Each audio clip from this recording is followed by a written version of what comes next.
Got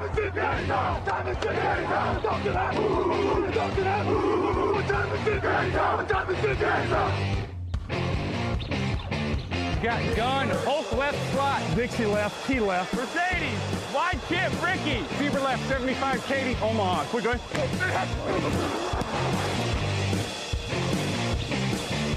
Last play of the game, who's gonna win it?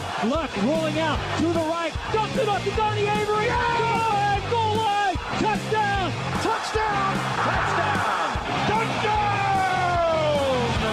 Hello, bonjour et bienvenue à tous dans l'épisode numéro 223 du podcast Jean Actuel Maté. Très heureux de vous retrouver pour votre rendez-vous du jeudi qui est bien sûr placé sous le signe de la preview, et aujourd'hui ce sera de la grosse preview de concours.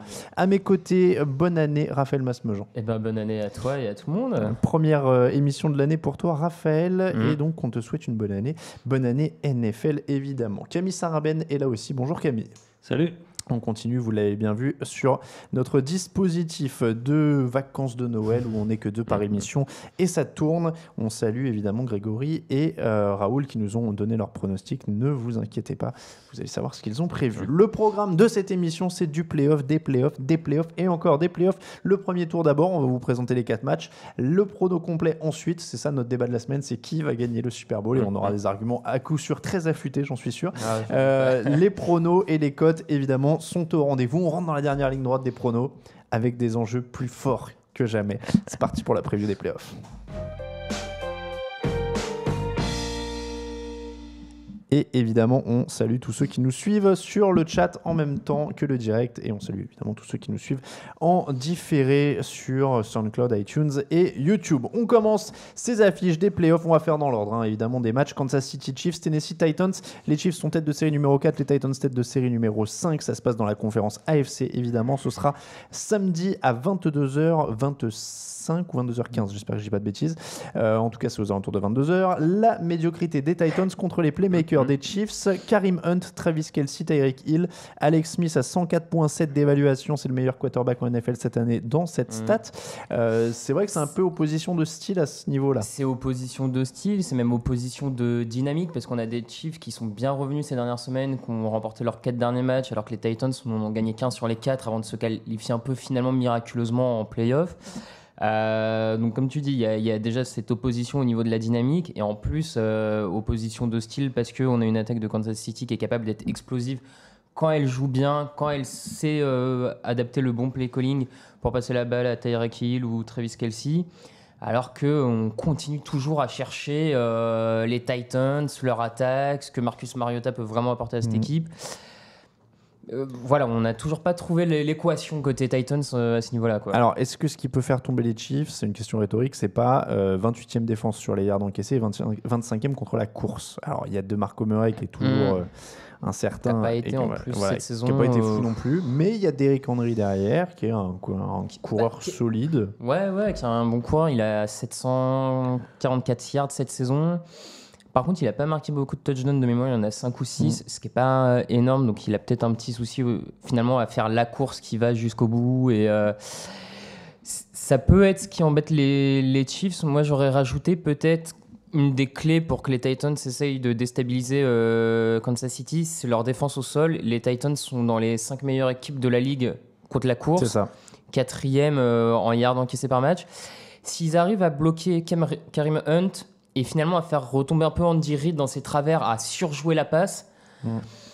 Peut-être qu'ils peuvent déstabiliser Alex Smith, qu'Andy Reid oublie totalement qu'il a un jeu de course et ne plus confier de ballon à Kareem Hunt, même si ça marche pas, on sait que de temps en temps c'est quand même important de filer la balle un peu au coureur pour peut-être qu'en faisant ça, mais ça me paraît pas non plus évident parce que... D'autant que les Titans ont quand même 43 sacs cette année, c'est le 5e total en NFL, ils avaient commencé doucement de mémoire, non, et ils ont bien fini. Ils ont une défense qui a peut-être pas de grandes stars, qui a pas de grandes stars, mais qui a des joueurs qui savent faire les bonnes actions. Donc, comme tu dis, il y a le sac, il y a leur safety Kevin Briard qui cette saison a fait 6 interceptions de mémoire, qui est en tête de la ligue à un moment à ce niveau-là.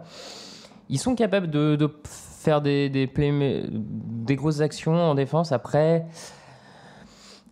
est-ce que c'est suffisant en attaque pour... moi, c'est ça aussi un peu qui m'inquiète. En tout cas, au fur et à mesure qu'on en parle, je suis en train de me dire que vraiment les priorités de cette équipe à la draft et à la free agency, ça va vraiment être un gros corner et un gros receveur, quoi. Grosso Ouais, modo. c'est un peu ça, ouais. C'est vraiment mais des mecs un peu qui peuvent un peu mener, quoi, et qui ont de la Ouais, personnalité. je suis d'accord. Sur, Je dirais qu'ils ont quand même aussi, à mon sens, besoin de trouver le bon coordinateur offensif pour Marcus Mariota, parce que on l'a vu contre les Jaguars, il a été nul à la passe, mais il a réussi à faire 2-3 grosses actions au sol, notamment où il va chercher cette troisième tentative du dernier espoir.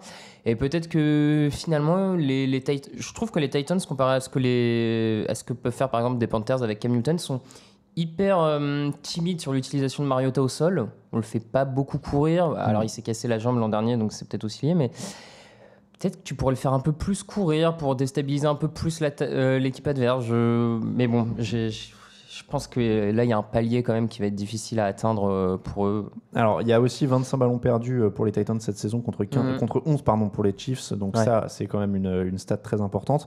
Les Titans ont gagné 19-17 l'an dernier.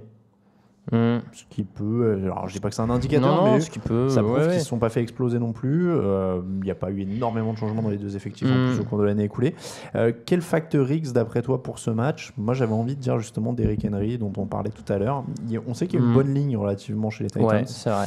Donc, s'ils arrivent à avoir un Derrick Henry qui met vraiment la main sur le match, et quand je dis la main, c'est vraiment au moins 100 voire 120 yards, je me dis que ça peut leur donner une chance. Ouais, moi je suis d'accord.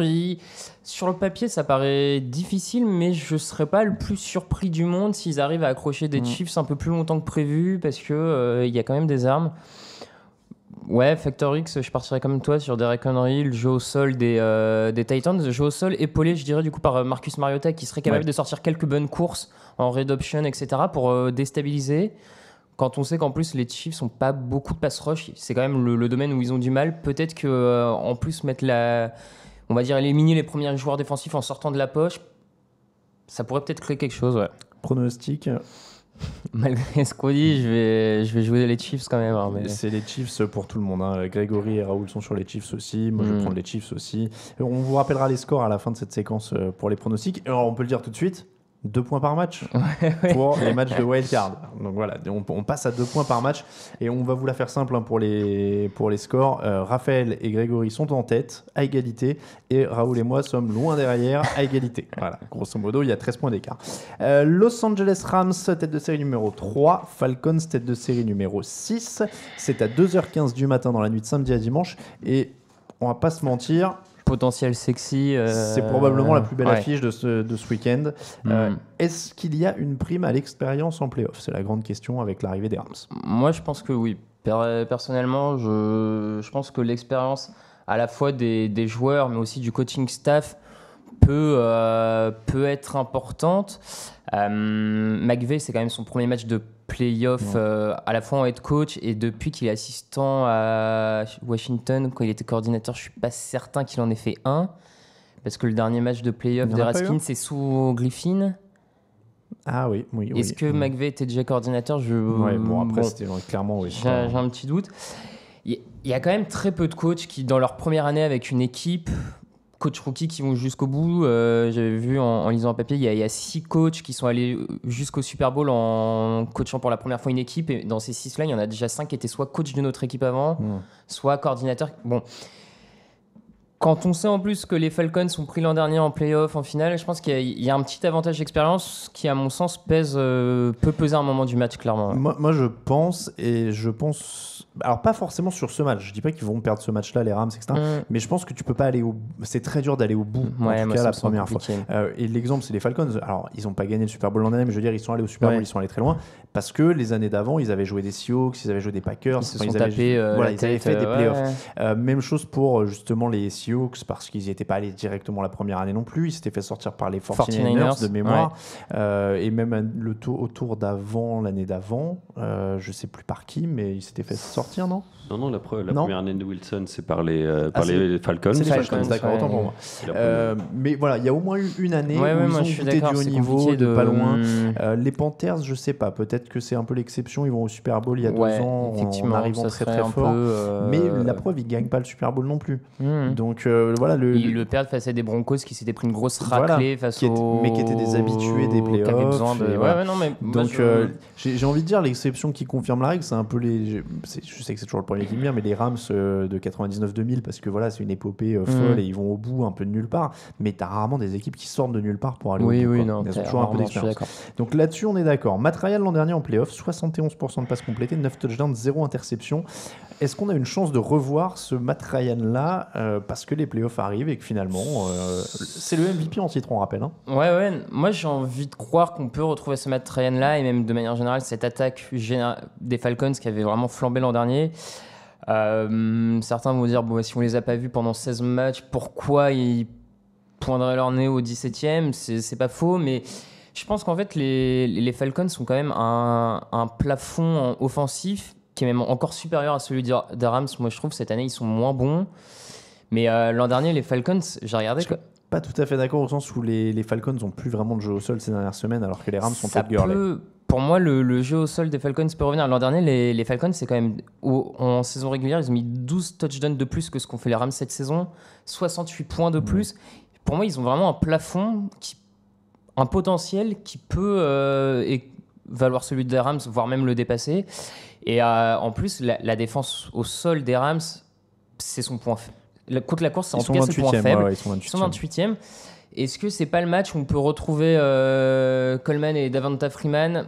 Moi, c'est plus ça le facteur X, clairement, au sens où on parle beaucoup de Matt Ryan. Alors, il a ses travers cette saison, sans souci, mais c'est vrai qu'ils n'ont plus cette assise d'efficacité que leur apportaient Freeman et Coleman l'an dernier, qui était une sorte de one-two punch qui leur apportait une assise sur laquelle, après, Ryan pouvait s'éclater, quoi. Un peu comme ce que fait Gurley avec Goff, d'ailleurs. Hein. Il lui donne cette assise et il pose un peu cette attaque. Dans une moindre mesure, ils n'étaient pas aussi énormes que Gurley, mais il y avait ça. Et il faut qu'ils retrouvent ça pour aller loin. Donc, c'est même pas tant Matt Ryan et Julio Jones qui, eux, peuvent faire le taf quand même, mais plutôt de retrouver ça. Et c'est vrai qu'on a vu Freeman. En plus, là, il est encore incertain, je crois. Il a repris l'entraînement juste mercredi. Là, il est touché au genou. Donc, voilà, il y a une baisse de niveau de ce côté-là. En plus, les deux ont vraiment jamais été en bonne santé en même temps cette année. Saison, donc, ça a été un peu le problème. Mais c'est vrai que s'ils retrouvent ça, moi, ça reste une équipe ultra dangereuse. Leur défense est bonne. Ils sont 9e contre la course. Ils peuvent, elle est bonne. C'est pas une top défense, mais c'est une défense qui peut faire. Non, mais qui est opportuniste, voilà. Qui l'a montré à plusieurs reprises. Donc, ce serait pas fou. Après, loin de là même. Quand même. Après, voilà. Moi, les Rams ont quand même 5 Pro Bowlers. Alors, il y a Greg Zuerlein, mais qui est blessé maintenant, qui au final peut coûter cher sur un match comme ça de playoff, ton kicker titulaire. Alors que de l'autre côté, Matt Bryant est plutôt solide au niveau du kick. On l'a encore vu cette semaine contre c'était les Panthers, où il a réussi en deuxième mi-temps 4 field goals, dont un de plus de 50 yards. Ça peut... Et puis Greg Zuerlein était très très bon cette année, donc ça peut leur faire très mal. Ça peut faire mal. Hein. Après, Todd Gurley, Aaron Donald, Pharoah Cooper, Johnny Hacker, ça c'est là. Gurley, 2093 yards, 19 touchdowns cette saison. Est-ce que Atlanta peut le stopper ? Ce sera aussi quand même une des clés de ce match. Ils sont 9e contre la course. C'est une des clés. Moi, je pense qu'ils peuvent clairement le stopper. Ils ont un front seven qui est assez intéressant avec Grady Jarrett, Dion Jones. Il peut se passer quelque chose. En plus, je trouve que Gurley, il fait une incroyable saison. Hein, qu'on me fasse pas... Mais je trouve que des fois, dans ses courses encore, il est un peu fonce tout droit et je sais pas, je suis pas encore un hyper convaincu de Todd Gurley. Tu sais que le mai est la négation de tout ce qu'il précède. Je sais, je suis pas encore un hyper convaincu. Bon, ça va faire crier parce qu'avec plus de 2 milliards et 19 touchdowns, c'est pas un mauvais joueur. Ouais, il y a plein de gens qui aimeraient pas être convaincants à ce point-là, hein, mais je sais pas. Moi, je vois bien cette défense des Falcons pouvoir le stopper. En plus, cette saison, ils encaissent, j'ai vu la statistique dans la journée, quand l'adversaire atteint la red zone, les Falcons encaissent des points sur 45% des drives en red zone de l'adversaire, alors que les Rams, c'est 58% des drives qui arrivent en red zone. Voilà, donc pour moi, les Falcons, c'est un peu une défense qui, par moments, plie, mais ne rompt jamais en fait. Et ça, je trouve que ce genre de défense opportuniste en play-off, elle peut être capable de faire la différence. Donc moi, je vois quand même la défense des Falcons être capable de faire un petit coup face à Gurley et Goff. Et donc tu pronostiques les Falcons. Tu pronostiques les Falcons. Ouais. D'accord. Alors écoute, tu vas être le seul parce que j'ai Grégory et Raoul qui donnent les Rams. Et moi, je vais donner les Rams. Écoute, de mémoire, si je me trompe pas, en début de saison, je les avais misés au Super Bowl. Ils sont en playoff. Je vais pas les abandonner tout de suite. Hein. On verra. C'est pas mal. Tu as bien raison. On en reparlera plus tard alors, parce qu'il y a des cotes qui sont pas mal à ce niveau-là. Ouais. Jacksonville Jaguars, tête de série numéro 3, Buffalo Bills, tête de série numéro 6. Celui-là, c'est votre match de 19h dimanche. Donc, vous pouvez le voir après le fauteuil. Car on vous le redit, le fauteuil reste pendant les playoffs, évidemment. Et donc, on va rester sur notre horaire du dimanche à 18h, les 2 premières semaines. Et pour les finales de conférence, on fera 20-21, juste avant le coup d'envoi, évidemment, pour rester là-dedans. Et avant le Super Bowl, grande émission de 2 heures, on va vous préciser les détails dans les semaines à venir. Donc, Jaguars, premier playoff depuis 99 pour les Bills, déjà. Fin de la plus longue série en NFL. Est-ce qu'ils peuvent marquer plus de 15 points à cette défense des Jaguars, par contre ? Peu problématique. Hein. Ouais, c'est un peu tout le problème. Sachant que le Sean McCoy est très incertain à cause de sa cheville. Ce qui, à mon sens, est clairement... Et donc, s'il joue sur une cheville, parce que même s'il joue très strappé avec une cheville ou même ce que tu veux d'anti-douleur, une entorse de la cheville, ça reste une entorse de la cheville. Quoi. Non, donc, je suis bien d'accord. C'est un peu... Toute la question côté Bills, c'est que autant je trouve que le match-up est peut-être pas si perdu d'avance parce qu'ils ont une défense qui peut un peu embêter, notamment Ariane, qui peut un peu embêter Blake Bortles, peut et ils tiennent bien le ballon, etc. Mais il va quand même falloir aller marquer des points. Et je les vois, en attaque, offensivement, je les vois favoris sur aucun match-up. Ça va pas être un gros match de scoring, clairement. A priori. Il y a Calais Campbell, Malik Jackson et Jeboui, Jalen Ramsey qui sont pro bowlers et ils ont 55 sacs. D'ailleurs, ils sont pas meilleurs sackers cette saison, les Jaguars. Les Steelers sont devant. Ils terminent derrière Pittsburgh finalement qui a 56. Mais c'est vrai que cette équipe de Jacksonville paraît très très forte. Après, j'ai presque envie de dire, on a presque plus de chances de voir des touchdowns défensifs quasiment. Ou si Buffalo veut l'emporter, par exemple, un pick six sur Blake Bortles, ça peut faire la différence. Déjà, moi, je pense qu'ils seront obligés de passer par là, par piquer 1 ou 2 ballons à l'attaque des Jaguars, le retourner le plus loin possible, effectivement. Mais en tout cas, l'attaque des Bills, c'est 302 yards par match cette saison. C'est le plus petit total des équipes qui jouent ce week-end. Oui. Donc, c'est 302 avec le Sean McCoy. Donc, avec le Sean McCoy absent ou diminué, à mon avis, il jouera quoi qu'il arrive de toute façon, mais diminué. Ils ont en plus le problème d'avoir du mal contre la course. La défense des Bills a du mal contre la course. Alors que l'attaque des Jaguars, cette saison, est la meilleure en termes de yards gagnés contre la course. On le voit, ils appuient beaucoup au sol. C'est un peu un jeu à l'ancienne. Fournette n'est pas au top. Par contre, sur les 5 derniers matchs, il a qu'une seule sortie à plus de 100 yards. Il a baissé. C'est vrai, mais ça peut... On est d'accord, c'est compliqué. Après, dans l'autre sens, parce qu'on n'a pas mentionné Tyrod Taylor, mais donc voilà, qui est un quarterback qui fait le boulot, mais qui en effet est limité. Il a l'avantage de perdre peu de ballons. Voilà, à moins qu'il se révèle et qu'il joue en sur-régime, ça semble compliqué. Mais dans l'autre sens, c'est pas beaucoup mieux quand même. Blake Bortles, c'est 21 touchdowns, 13 interceptions, 84,7 déval. Comme tu disais, de toute façon, il va falloir qu'eux aussi ils continuent à assurer au sol et à limiter en tout cas les lancers de Blake Bortles. Ouais, c'est tout leur intérêt parce qu'ils sont... Bortles peut vraiment se faire des bêtises comme il le fait sur ce dernier match contre les Titans où il envoie pas mal 2 interceptions de mémoire. Mais j'ai du mal en fait à... Autant je pense que les Bills peuvent s'accrocher au score grâce à leur défense, mais il y a un moment où il va falloir marquer un suffisamment nombre de points. Et... Moi c'est pour ça que le factor X c'est le Sean McCoy, c'est-à-dire que s'il est là et qu'il peut en mettre 1 ou 2, bon, il y a match. Sinon, comme tu dis, il y a un moment où ils lâcheront. Quoi. Surtout que la défense des Jaguars a fait plusieurs retours pour touchdown cette saison, entre les fumbles forcés, les pick six. Puis alors, je les vois très très perdants, Buffalo, au niveau du match-up receveur contre cornerback. Oui. Franchement... Après, c'est pas la folie non plus pour les receveurs des Jaguars. Hein. Non, c'est vrai. Il y a des blessés, il y a un Marquise Lee qui revient de blessure, il y a... C'est pas la folie non plus, et il y a des bons corners à Buffalo. Ça va être défensif, à mon avis. Non, ça va être défensif. Donc, pronostic, la logique veut dire Jaguars. Ouais, je vais partir sur les Jaguars. Allez, Jaguars pour tout le monde, Grégory et Raoul aussi. Petite stat, Preston Brown des Bills, ce qui n'est pas quand même le nom le plus glamour de NFL, est le meilleur plaqueur de NFL cette année, 144 plaquages. Donc Jaguars pour tout le monde. Saints, Panthers. Saints, tête de série numéro 4 en NFC, Panthers numéro 5, 2 rivaux de division, 2 matchs cette année, 2 victoires des Saints. Ils ont 2 joueurs à plus de 1500 yards depuis la ligne de scrimmage sur la saison. de coureurs à plus de 1500 yards. C'était tout simplement du jamais vu en NFL. Ça n'a jamais été fait sur une saison. Drew Brees est à 72% de passes complétées, c'est le record en NFL sur une saison. C'est passé assez inaperçu. C'est vrai. Parce que comme il y a eu autre chose cette saison offensivement, c'est vrai que ça... Parce qu'on nous a tellement bassiné l'an dernier, je crois, quand Bradford le faisait, que je comprenais pas. Et là, en fait, je l'ai découvert après coup. Donc 72%, Drew Brees a un nouveau record. Cette attaque de New Orleans semble quand même pouvoir faire largement la différence, pour le coup, par rapport à des Panthers qui toussent pas mal depuis quelques semaines. Elle peut faire la différence. Il faut rajouter à ça en plus Michael Thomas en receveur, qui est au-delà des 1000 yards cette saison aussi. Donc il y a vraiment beaucoup d'armes. On a un Drew Brees qui a peut-être été aussi dans le game plan depuis le début de la saison économisé un peu par Sean Payton parce que le jeu au sol pour une fois suffisait, était conquérant du côté de New Orleans. Donc je serais pas étonné de voir Drew Brees élever son niveau de jeu. Je suis d'accord avec toi, ils ont un vrai avantage en attaque.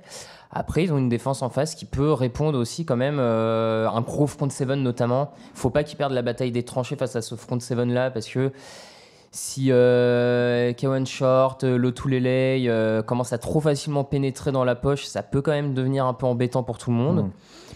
Mais oui, je les donne. Je pense qu'ils ont quand même l'avantage. En tout cas, si ça va au nombre de points importants, je les vois mal perdre ce match-là, quoi. Après, moi, de toute façon, ça fait plusieurs semaines que je le dis, l'attaque des Panthers ne m'inspire absolument pas, de toute façon. Ils ont la 28e attaque aérienne, ils sont 4e au sol, leur physionomie de jeu, elle est assez claire. Quand il n'y a pas de jeu au sol, ils sont en galère. C'est vrai. Les Saints sont 16e au sol, ça peut faire le boulot.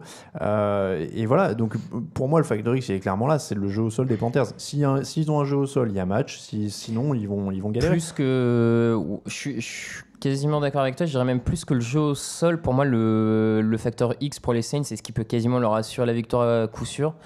C'est d'empêcher Cam Newton de sortir de sa poche, en fait. Aussi, c'est d'avoir une pression qui vienne des côtés et qui fasse que Cam Newton... Ça reste un bon quarterback, mais Cam Newton qui ne peut pas sortir de sa poche et qui reste dans sa poche, c'est un quarterback moyen de la ligue. Alors, on parlait de Blake Bortles. L'évaluation de Bortles, j'ai dit 84 tout à l'heure, c'est de Newton, c'est 80. Ouais, non, 80.7. Il a arrosé très mochement cette saison. Il est à 22 touchdowns pour 16 interceptions.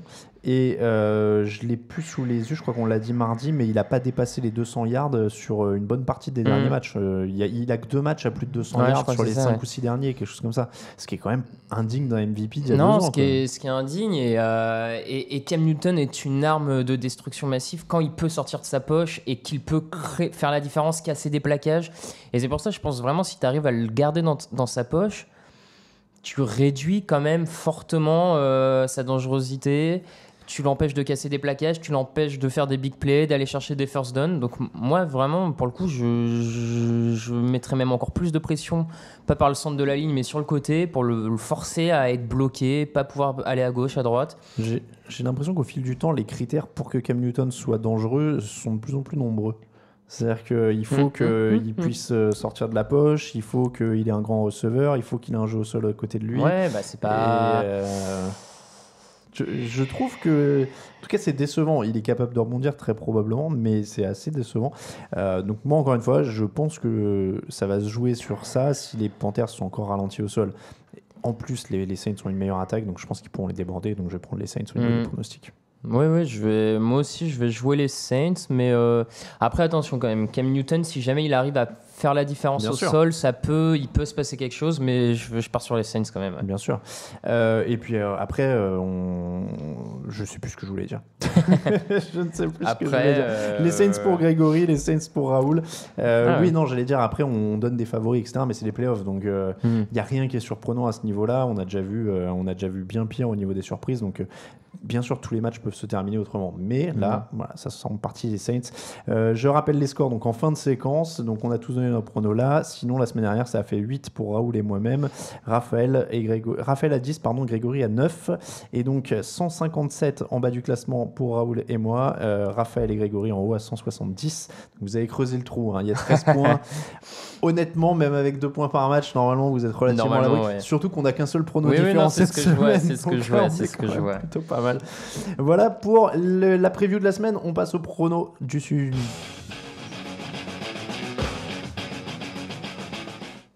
Wow, ça savonne pour cette première émission de l'année. Qui va gagner le Super Bowl? C'est notre débat. Les playoffs sont donc lancés. On vous a donné un prono pour le premier tour. Il est l'heure de donner tout ce qui va se passer. Évidemment, nous avons la vérité absolue. Donc tout ça, c'est gravé dans le marbre. À partir de là, ça va se passer. On le sait bien. Ah, tout à fait. Bon. Clairement. Raphaël, est-ce que tu as... Ah, je vois que tu as dessiné ton petit tableau. Oui, je me le suis fait mal lever. Impeccable. Tu as ton petit tableau. Je vais te laisser commencer. Alors, très bien. On va partir. Donc, on fait par AFC. Ouais, je pense que c'est plus simple. Donc, on va commencer dans la NFC où tu nous as donné Saints et Falcons, si je me rappelle bien. Tout à fait. J'ai donné Saints et Falcons. Ce qui fait donc qu'au deuxième tour des playoffs, Atlanta ira se déplacer à Philadelphie. Ouais. Et les Saints iront se déplacer chez les Vikings dans le Minnesota. Ouais. Pour un sacré match-up. Très beau match. Opposition bien sympa. Alors, du coup, j'ai les Falcons gagnant à Philadelphie. Ouais, ça me va. Parce que on le voit là, Nick Foles depuis 2 semaines fait quand même très très peur au niveau des Eagles et je me dis que les Falcons il leur faudra pas beaucoup de points pour dépasser des Eagles qui eux aussi mine de rien sont assez novices en playoff, Doug Peterson le coach, etc. Donc encore une fois je les vois prendre l'avantage sur une équipe un peu inexpérimentée à ce niveau-là. Après le Saints Vikings, alors là j'avoue que je suis très 50-50. C'est dur. Très de 50-50, mais je vais donner l'avantage aux Vikings, porté par l'ambiance à la maison. Un Mike Zimmer qui connaît quand même un peu les playoffs. Ils ont perdu avec lui en playoffs il y a 2 ans, je crois, contre les Seahawks. Ils perdent au dernier moment sur un field goal raté de Blair Walsh. Alors qu'il y a 19, un match bien serré, bien crade, comme on aime parfois en voir. Je donne l'avantage aux Vikings pour leur défense, histoire qu'on ait quand même une grosse défense à un moment qui... Donc Vikes Falcons en finale de conf NFC. Tout ça dans le Minnesota, bien sûr. Ouais. Et là, je vais rester sur ma première impression. J'envoie les Falcons. Raphaël aime les Falcons, c'est la grosse cote là. J'envoie les Falcons là-bas. J'envoie les Falcons rester finalement à Minnesota quelques semaines de plus. Oui, tu crois qu'ils rentrent chez eux ou qu'ils restent 2 semaines sur place? Les infrastructures de Minnesota, je pense que tu peux t'entraîner dedans. Sachant que le Super Bowl, tu dois arriver le dimanche d'avant parce qu'il y a le Media Day le lundi et tu passes déjà toute la semaine. Donc... Moi, franchement, j'y passerai la semaine. Pourquoi t'embêter à rentrer, faire de l'avion Oui, tu vois, c'est vrai. Voilà. Donc, je vois bien les Falcons faire le grand 3 à l'extérieur, 3 victoires de suite à l'extérieur, une attaque retrouvée. Je pense que ça va être le leitmotiv de n'importe quelle équipe qui irait jouer en finale de conf dans le Minnesota. Ils vont tous dire on est ici, on y reste, on repart pas. Oui, je pense que ça va être bien sûr.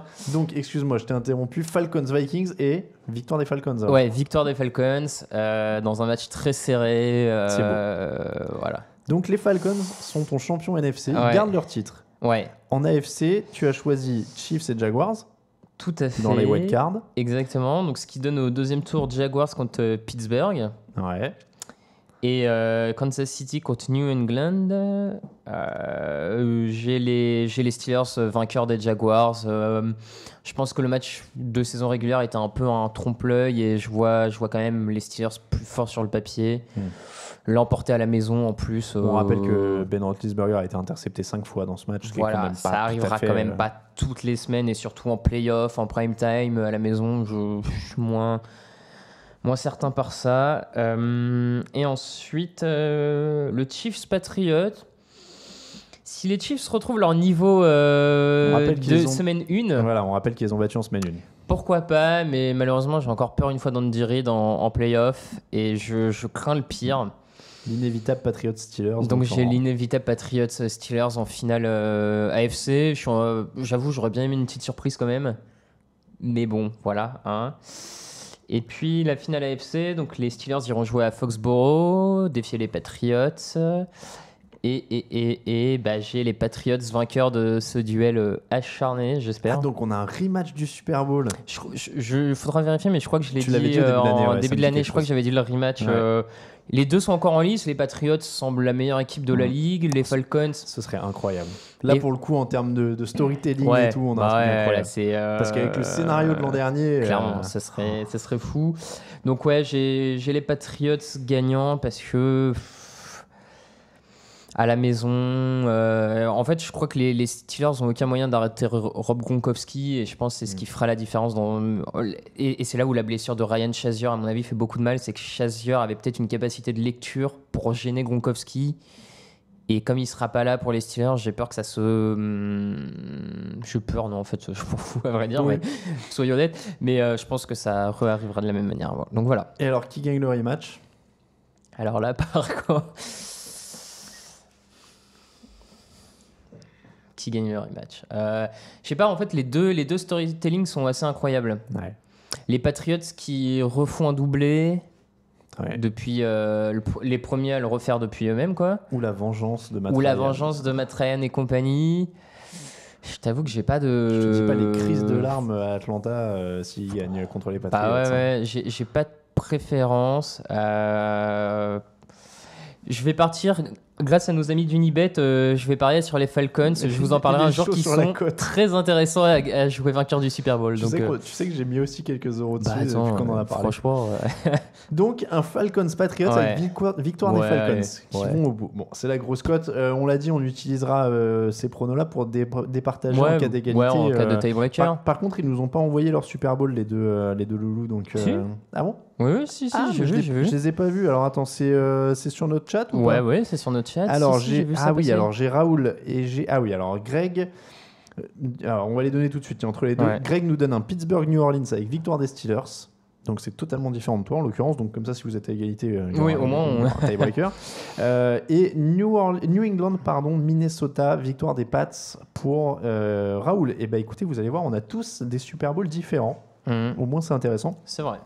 Donc moi j'avais, on va repartir sur la NFC, j'avais Rams et Saints sur le wildcard, ce qui nous donne un Eagles Saints avec même argument que toi. Ouais. Nick Foles est dépassé, il y a Drew Brees en face, ils ont des coureurs, la défense de Philadelphie est bonne, mais du coup il y a quand même des bons coureurs avec Alvin Kamara, avec Mark Ingram, ils pourront faire des choses. Donc Saints.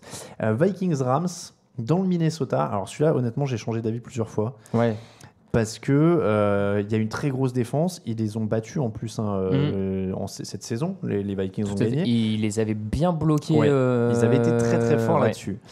Mais du coup, j'hésitais et je me disais, peut-être que je suis pessimiste et que je suis méchant, Qu'est-ce Keenum que c'est le moment où Keenum craque. Ouais, je sais, c'est le truc qui revient un peu. Voilà. Non, je comprends. Ce qui est peut-être très bête, parce que peut-être qu'il va tenir jusqu'au bout. Mais on parlait d'expérience en play-off, etc. Et je me dis que c'est peut-être le moment où Keenum craque, si le match est un peu chaud, que Gurley et Goff arrivent à trouver quelques points et qu'il a un peu la pression. Mais honnêtement, c'était pile ou face sur celui-là, j'avais un gros doute. J'ai mis les Rams. Ce qui nous fait une finale de conf Saints-Rams, que je trouvais sympa parce que tu as un vainqueur d'il y a quand même quelques années, les Saints, et les Rams qui reviennent. Et là, par contre, j'ai mis les Saints parce qu'en l'occurrence, on me disait qu'il faut de l'expérience pour aller au bout. Les Rams peuvent en gagner 2, je ne les vois pas en gagner 3. Et du coup, là, oui, je pense que les Saints peuvent les dépasser. Quelle que soit la config, j'ai envie de dire, c'est-à-dire qu'ils peuvent être opportunistes en défense pour justement provoquer une ou deux erreurs de Goff aussi, parce que je dis que Keenum craque, mais Goff n'est pas à l'abri d'un craquage. Il n'a pas montré non plus des années et des années de play-off. Donc là, ça peut être le match où justement Goff est un peu embêté et où à l'expérience et avec leurs coureurs, etc., les Saints passent. Donc ça m'envoie les Saints au Super Bowl. En AFC, j'avais Chiefs. Vous êtes quand même deux du coup à avoir les Saints. On est deux à avoir les Saints, ouais. En AFC, donc j'avais Chiefs et Jaguars. Ça c'était pareil que toi, je crois, puisque j'avais Patriots, Chiefs et Steelers, Jaguars. Donc Patriots, Chiefs, je donnais les Pats parce que, en l'occurrence, je les vois pas revenir à leur forme de la semaine 1 parce qu'il y avait un élément de surprise et on l'avait dit, ils avaient quand même pas mal ralenti. Je pense que les Pats vont faire leur boulot, surtout face à une équipe qu'ils ont déjà joué. Donc je les vois passer en l'occurrence là-dessus. Patriots Steelers, c'est pareil, j'ai changé d'avis plusieurs fois. Franchement, je pourrais aller dans les deux sens. Je suis d'accord avec toi sur le côté Gronkowski. Mais je suis aussi confiant sur le fait de l'autre côté que les Steelers peuvent quand même pas mal déchirer la défense des Patriots. Donc, qui jouent quand même, elles, en sur-régime depuis un moment. Et je me demande. Ils sont pas passés loin de les battre quand même. C'est ça. Et je me demande s'il n'y a pas un moment où cette défense-là va pas craquer. Et c'est pour ça que quand tu me dis les Falcons au Super Bowl sur les Patriots, ça me semble pas fou non plus. Parce que si les Falcons sont au Super Bowl, c'est qu'ils auront retrouvé une partie de leur attaque. Ça. Moi, c'est aussi comme ça que je le vois, effectivement. Et la défense des Patriots, moi, me fait craindre des choses sur les matchs de playoff. Oui, et puis si je peux me permettre, c'est pas fou. L'an dernier, à 15 minutes près, il C'est menait ça. quand même C'est ça. 28-3. Donc, bon. Voilà. Je vais dire les Patriots. Ouais. Quel choix. Voilà, mais je suis pas hyper sûr ou quoi. C'est une finale de conf, de toute façon, ce serait quand même triste qu'on soit sûr. Donc ça nous donne un pas de Saints. Pas mal. Au Super Bowl. Le Brady Breeze en duel au C'est vrai. Super Bowl. Un peu la fin d'une génération quasiment. Donc ça Même va... le duel Belichick-Sean Payton aussi, et en termes de coach, il y a du charisme là pour le coup, il se passe des trucs. Donc Patriots Saints, et là c'est pareil, alors, pronostiquer un Super Bowl virtuel à un mois d'avance, c'est pas facile. Je vais dire Patriots. Parce que grand match, donc Brady, Gronkowski, Bill Belichick avec 2 semaines pour dessiner une défense. Je vais dire Patriots. Mais voilà, ça peut... c'est pas mal. C'est du prono, hein, donc voilà. C'est en tout cas notre prédiction pour tout ce qui va se passer pendant les phases finales et pendant les playoffs. La seule chose dont on est sûr, en tout cas, c'est que ça va être quand même pas mal. Alors, ça peut, oui, il y a des effectifs qui sont pas fous au premier tour. On a du mal à s'enthousiasmer, honnêtement, pour les Titans ou les Bills, vu comme ça. Mais après, c'est les playoffs. Donc, s'ils passent un tour, qu'il y a une surprise, qu'ils viennent embêter quelqu'un... Puis de toute façon, ils y sont, quoi. Je veux dire, ils ont volé la place de personne, ils sont allés la chercher. Donc, c'est ça. Donc, bon. Rappelons-nous des Seahawks qui étaient arrivés en playoff avec un bilan de 7-9, ouais, et qui battent les Saints au premier tour avec cette course de Marshawn Lynch. Voilà, enfin, je veux dire. Non, quoi qu'il arrive, il se passe des trucs en playoff. Donc, ça va être cool. Voilà pour nos pronostics des playoffs. Je vais juste faire un petit tour. Attends, Camille, avec. Je vois sur le chat du Vikings Steelers. Je vois du Steelers Falcons pour Grégory. Je vois du qu'est-ce que je vois d'autre? Bon, voilà, on a pas mal de. Il y a Jérôme qui dit pareil que Greg. Pour lui, Craig, on a dit que c'était Steelers Saints, je crois. Ouais, Steelers Saints. Ouais. Bon, il y a pas mal de choses. Il y a beaucoup de Steelers. Donc Raoul voit d'ailleurs les Vikings jouer le Super Bowl chez eux et perdre leur 5e finale à la maison. Alors, les pauvres, ça serait... le crève-cœur. Ça serait dur, hein, les pauvres. Et faut bien qu'ils en prennent un moment. S'ils gagnent pas le Super Bowl, les Vikings, vaut mieux qu'ils perdent avant. Ce serait moins triste. Ah oui. Qu'ils perdent en finale de conf ou un truc comme ça. Ah oui, je suis d'accord. Mais pas chez eux. Voilà pour les pronostics. On passe aux cotes.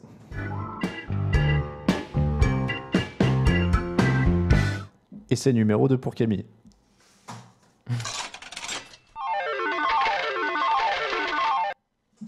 C'est celui-là, c'est parce que je l'ai feinté avec le jingle des pronos qui est resté.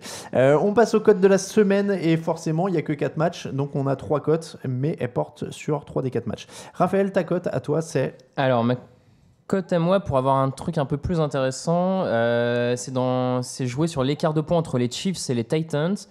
Puisque si les Chiefs gagnent entre 7 et 12 points, ou 7 à 12 points d'avance au résultat final face aux Titans, la cote est à 4,15. On se moque pas de vous avec la cote de. Ce qui fait vite monter, et au final, un touchdown d'écart face aux Chiefs, ça me paraît pas improbable. 7 à 12 points. C'est risqué les écarts parce que ça va vite en foot américain, mais. Chiefs 7 à 12 points, 4,15, c'est une belle cote. Moi, je prends les Falcons en opposition directe, sans écart de points ou quoi. La cote est à 3. D'ailleurs, il n'y a que des belles cotes sur les outsiders. Hein. De toute façon, elles sont toutes supérieures à 3. Donc 3 sur les Falcons. Et Raphaël, tu peux que cautionner vu que tu les as joués. Ouais, donc, je suis presque étonné de voir à quel point ils sont peut-être pas sous-estimés, mais donnés. Il y a des super grosses cotes pour les outsiders. Enfin, les Falcons, c'est à 3. Bon, et puis, troisième cote, les Saints, on les a mis de 1 à 6 points. C'est notre cote bonus, hein, vu qu'on est 2. On a pris une troisième cote bonus. Les Saints de 7 à 12, on les a mis aussi, pardon.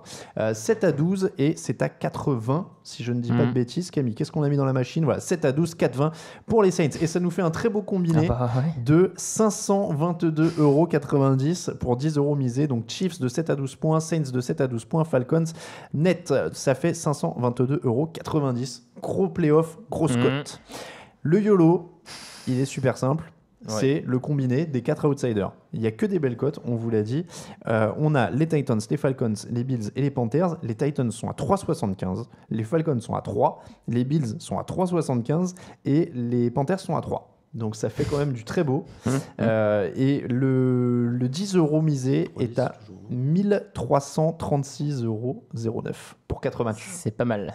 Non, c'est pas mal. Hein. On est pas mal. Alors, on va faire une petite aparté pour ceux qui veulent miser sur les vainqueurs de la compétition, parce qu'on vous tease depuis tout à l'heure. Vous pouvez maintenant, sur Unibet, ils ont mis les cotes pour le vainqueur de la compétition, c'est-à-dire le vainqueur du Super Bowl, celui qui va au bout. Et d'ailleurs, on vous conseille de miser avant les premiers matchs de play-off parce que les cotes vont forcément baisser, etc. Donc, exactement. Donc, les cotes sont quand même hyper intéressantes. Alors, les Pats sont la plus petite cote, ils sont à 2,70. Mais 2,70 quand même pour les Pats. Pats. C'est ça. C'est quand même pas mal. Derrière, les Vikings sont à 5.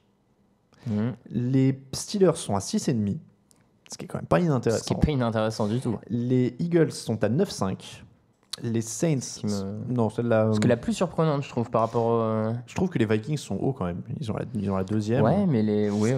Les Saints sont à 11. Ce qui est pas mauvais non plus. Non. Moi, pour que les Rams sont à 11 aussi. Les Jaguars sont à 16. Les Chiefs sont à 17. Et les Falcons sont à 21. Tu te rends compte ? Les Falcons sont quand même derrière les Jaguars, derrière les... Enfin, bon... Moi, 21, c'est pour ça que je les vois gagnants, parce que là, les amis... Ah, mais 21, la cote, elle est... donc, vous misez un... 5 euros misés, c'est 105 euros, quoi. Ouais, c'est ça. Juste sur les Falcons qui gagnent le Super Bowl. Alors, bien sûr, il faut qu'ils gagnent 4 matchs de suite. Mais... à la limite, vous mettez à côté 5 euros sur les Patriots. Si ça gagne, ça vous rembourse le pari perdu sur les Falcons. Alors, moi, je vais te dire, j'ai mis aujourd'hui, je crois que j'ai mis 10 sur les Falcons, j'ai mis 10 sur les Steelers et 5 sur les Patriots. Ouais. Donc tu rembourses, si les Patriots gagnent, tu rembourses les... Ouais. Voilà. Mais j'ai mis, j'ai mis 10 sur les Falcons parce que ça fait 200 Ah bah euros. Oui, attends, mais je comprends bien. J'ai mis 10 sur les Steelers parce que ça fait 65 euros. Voilà. Et j'ai mis 5 sur les Patriots. Et pour vous dire vraiment, j'ai mis 5 aussi sur le YOLO qu'on vient de faire. Ah, pas mal. Non, je te dis une bêtise. Non, je te dis complètement une bêtise. J'ai mis 5 sur tous les favoris. J'ai fait l'inverse. Ah, d'accord. J'ai eu un petit comme ça pour gratter un petit peu, quelques euros de plus à Paris. Ouais, je comprends. Voilà. Je comprends. Mais je me suis fait plaisir. Mon budget prono des playoffs était de 30 euros. Donc j'ai divisé, j'ai fait 10, 10, 5, 5. Voilà. Ouais, j'ai un peu plus, mais du coup, j'ai mis un beau billet sur les Falcons. Donc, les gars, parce qu'à 21 en cote. Les Giants ne sont pas en playoff. Vous avez trouvé le premier supporter des Falcons. Maintenant. Ah oui, clairement. Ouais. C'est vrai qu'à 21. Alors, franchement, 21. Je vous ai pas donné les autres. Il en reste 3 du coup derrière. Les Panthers sont à 23. Les Bills sont à 71. Bon, alors là, c'est jackpot. Là. Et les Titans sont à 81. Bon, après, honnêtement, franchement, si tu as mis de l'argent sur les Titans qui gagnent le Super Bowl, tu mérites de gagner beaucoup d'argent. Ouais, parce que là, faut être courageux. Ça veut dire qu'ils vont sortir les Chiefs chez eux, qu'ils iraient sortir derrière les Patriots à Boston, ensuite les Steelers potentiellement les Steelers à Pittsburgh. Et le Super Bowl avec... ah ouais, non, s'ils le font, clairement. Là, avec Marcus Mariota et Mike Mularkey aux commandes, quoi. Ah oui, bah alors là... Celui-là. Alors, juste pour le délire, après, c'est simple. Si vous mettez 10 euros sur les Titans, c'est 810 euros, quoi. Oui, voilà, c'est... Donc... écoutez... Je vais peut-être mettre 10 euros sur les. Je vais peut-être mettre 10 euros sur les Titans au cas où ça nous paierait le loyer du mois prochain. Ah oui, là c'est sûr. Ce serait pas mal. Bon, voilà pour les cotes. En tout cas, ça se passe sur unibet.fr, notre partenaire pour les paris en ligne. J'espère que je l'ai bien annoncé au début de l'émission. J'ai des absences en ce moment. Je sais pas si c'est des commotions par procuration, mais ça fait 2 fois que j'oublie le partenaire en début d'émission. Donc Unibet est notre partenaire et c'est eux qui vous présentaient cette émission du jeudi. On les remercie évidemment de nous aider pour la 2e année de suite. C'était l'épisode numéro 223 du podcast Jeune Actu. On remercie tous ceux qui nous soutiennent sur Tipeee aussi, bien sûr. Il y a notamment Axel Page qui s'est ajouté cette semaine. La semaine prochaine, on remettra à jour le générique de fin avec les remerciements dans les noms. N'hésitez pas à regarder éventuellement vos mails si vous avez demandé une contrepartie antenne. On a envoyé des mails normalement. Il y a déjà quelques-uns qui sont prévus pour passer d'ici la fin de la saison. Donc n'oubliez pas de regarder vos mails. On vous remercie. Écoutez, on a dit à peu près tout. Commentaires sur iTunes, sur SoundCloud, sur YouTube, c'est très apprécié. N'hésitez pas à mettre des petites étoiles dans iTunes aussi, ça fait grimper le classement. Si vous voulez des t-shirts dans la boutique, ça nous aide aussi. Voilà, tout est dit. Merci beaucoup Raphaël Masmejean. Merci. Merci beaucoup Camille Sarabène à la technique. On retrouve sur touchdownactu.com, ça c'est le site pour toute l'actu de la NFL, @tdactu pour Twitter, @Raphaël_TDA pour Raphaël, @Camille Sarabène, @Alain Mattei, ça c'est nos comptes Twitter perso. On vous souhaite de très très bons playoffs. N'oubliez pas, ça commence dès samedi à 22h et des poussières. Le deuxième match à 2h15 du matin. Qui est le Rams-Falcons. Qui est le Rams-Falcons. Ça va être vraiment bien. Le fauteuil, on vous retrouve dimanche à 18h avant le match entre les Jaguars et les Bills. Et ensuite à 22h30 dimanche, ce sera les Saints et les Panthers. Donc il va y avoir que des belles choses. Fauteuil donc à 18h dimanche et ensuite on se retrouve mardi évidemment pour le débrief de tout ça, de tous ces playoffs qui vont être encore bien exceptionnels. Ouais, je sens bien ces playoffs là. Ouais, on est pas mal. La route vers le Minnesota est ouverte. Mais d'ailleurs, on disait que Raoul avait pronostiqué quoi? Les Vikings et Patriots. Les Patriots, parce qu'on rappelle donc que c'est Raoul qui sera dans le stade cette année.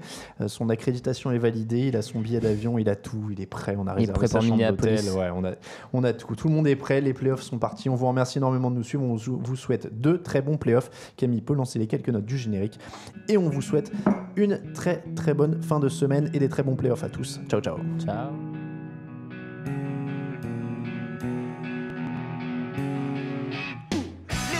Analyse, fromage et jeux de mots, tout sur le foutu est en TDAQ.